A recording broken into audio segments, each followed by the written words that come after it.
Voilà plus d'un mois que les travaux ont commencé. Ici se construit le futur CSPS, le centre de santé et de promotion sociale, financé par le Fonds fiduciaire d'urgence pour l'Afrique de l'Union européenne.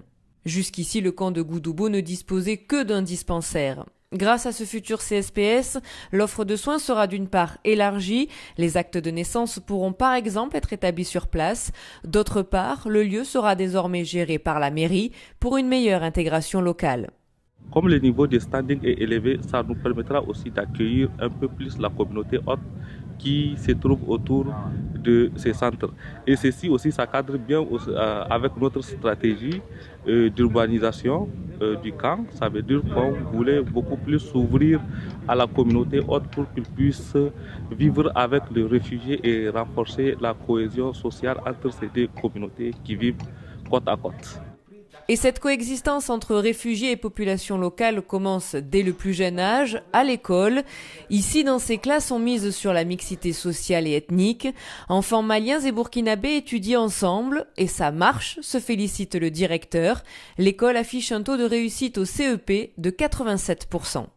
L'intégration, en tout cas, apporte quelque chose. Parce que le fait même de pouvoir cohabiter, voilà, là, on a deux nationalités qui sont ensemble, qui apprennent à travailler ensemble et à se respecter. Pour nous, ça, c'est une excellente chose. À Goudoubo, certains réfugiés sont ici depuis 2012. La situation au Mali ne leur permet toujours pas d'envisager un retour proche. Beaucoup ont donc décidé de s'établir durablement au Burkina Faso. Pour les appuyer, le Haut Commissariat pour les réfugiés a mis en place des formations professionnelles en mécanique, électronique ou même en couture. Ibrahim Agmossa en a bénéficié. Après plusieurs semaines d'apprentissage, il a maintenant son propre atelier sous cette tente.